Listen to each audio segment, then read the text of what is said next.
Oh, I was just doing some whistling. But you know what? I have to stop now. Do you know why? Because it's story time with Uncle Scotty. As you may or may not know, I am Uncle Scotty, your host for Storytime with Uncle Scotty. Hydration is important. I really, really enjoy it. So much, as you probably know about me.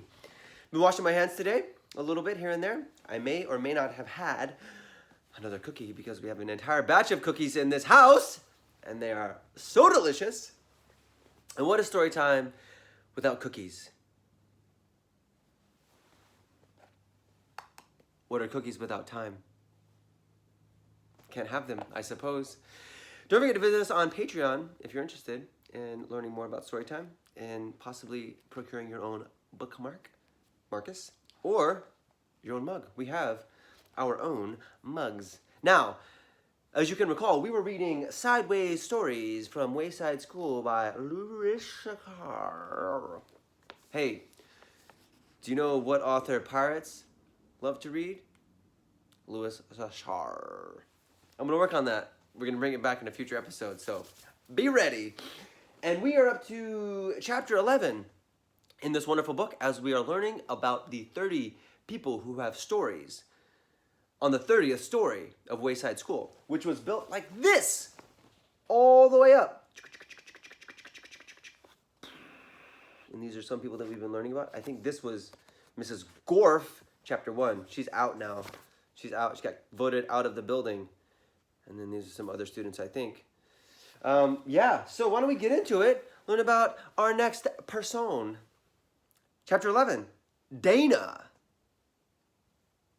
Dana had 4 beautiful eyes. She wore glasses. But her eyes were so beautiful that the glasses only made her prettier. With 2 eyes, she was pretty. With 4 eyes, she was beautiful. With 6 eyes, she would have been even more beautiful. And if she had 100 eyes all over her face and her arms and her feet, why, she would have been the most beautiful creature in the world. But poor Dana wasn't covered from head to foot with beautiful eyes.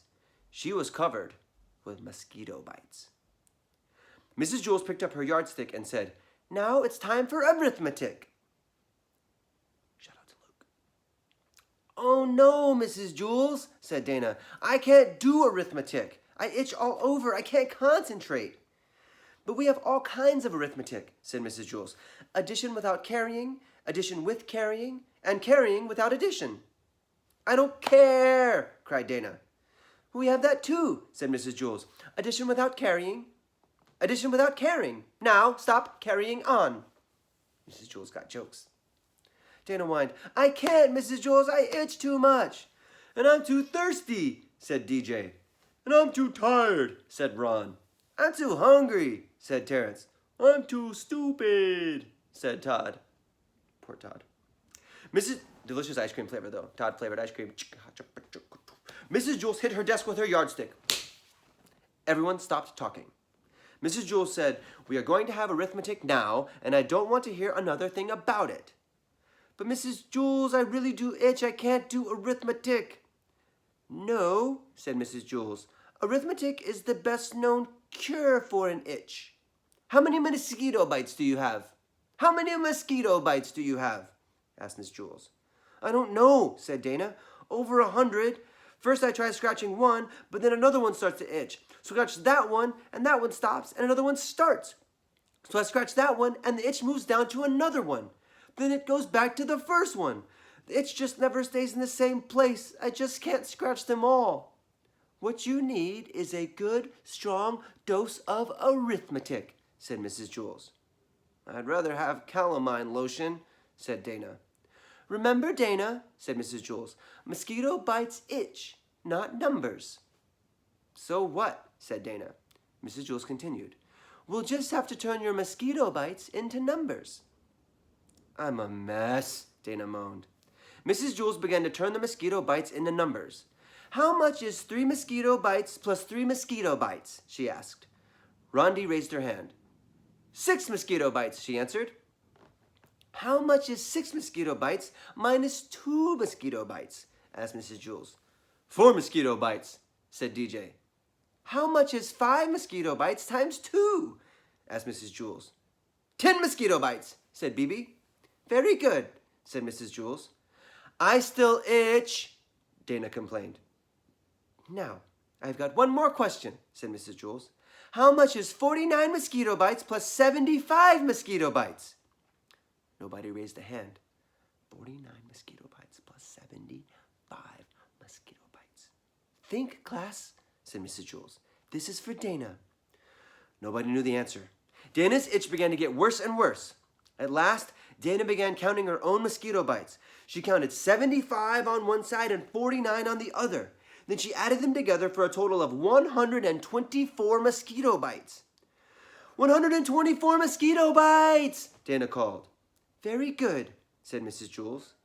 Dana had 124 mosquito bites, and none of them itched anymore. I'm still thirsty, said DJ. Can arithmetic do anything for that? I'm still tired, said Ron. I'm still hungry, said Terrence. I'm still stupid, said Todd.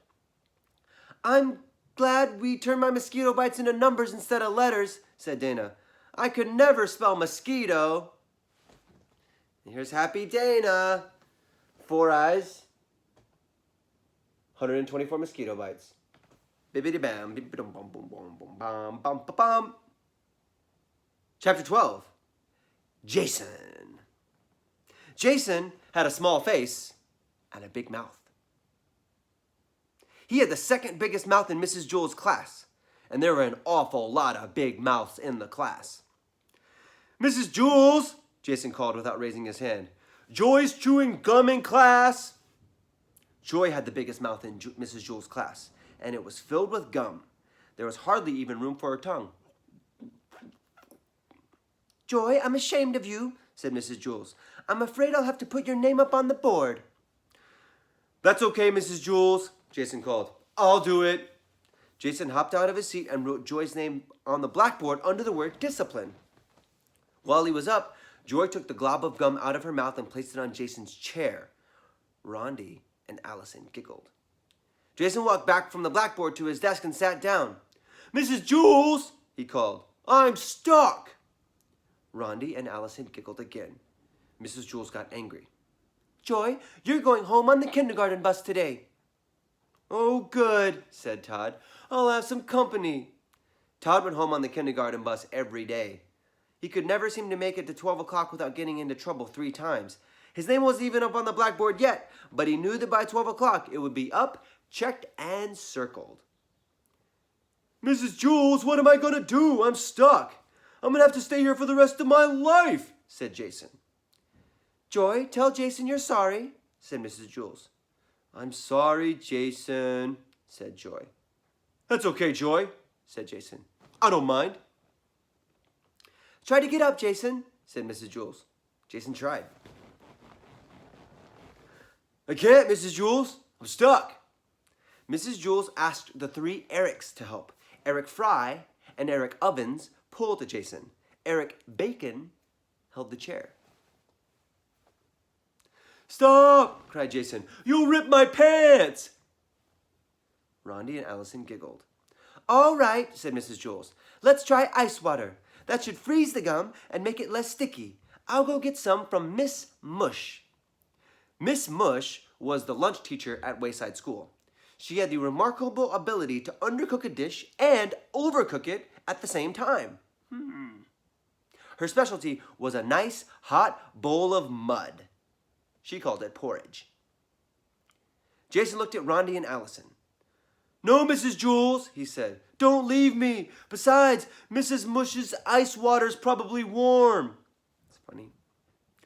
Don't be silly, Jason, said Mrs. Jules. I'm sure it will be at least as cold as her soups. Rondi and Allison leered at Jason. Leers like, leering, I'm leering at you. Leering. No, Mrs. Jules, don't go, begged Jason. I'll be right back, Jason, said Mrs. Jules. She went to Miss Mush for some ice water. As soon as Mrs. Jules stepped out the door, Rondi and Allison jumped up from their seats and started to tickle Jason. He laughed until his hair turned purple. The girls got back to their seats just as Mrs. Jules returned. Mrs. Jules carried a big bucket of ice-cold water. Oh no, please don't, no, Jason pleaded. We have no choice, said Miss Jules. She threw the water all over him. Well, said Mrs. Jules, try to get up. Jason was drenched. I'm wet and I'm cold and I'm still stuck. Oh, well, it didn't work, said Mrs. Jules. At least we tried. Now I guess we'll have to cut your pants off. Ronnie and Allison giggled. No, Mrs. Jules, no! Jason screamed. I don't mind being stuck here. I'm really very comfortable. Don't be silly, Jason, said Mrs. Jules. Don't cut off my pants, said Jason. The 3 Erics can carry you to the bathroom, said Mrs. Jules. I'll ask Louis to call your mother. She can bring you a new pair of pants. The 3 Erics took a hold of Jason's chair and turned him upside down. No, Mrs. Jules, said Jason. Now I'll always have a place to sit down. I won't have to worry about finding a seat on the bus. The 3 Erics began to take him away. Wait, said Joy. Mrs. Jules, if I can get Jason unstuck, do I still have to go home on the kindergarten bus? All right, said Mrs. Jules. If you can somehow get Jason free, you don't have to go home early. Don't trust her, Mrs. Jules, said Jason. He was still hanging upside down. I'll just kiss him, said Joy. No! Jason screamed.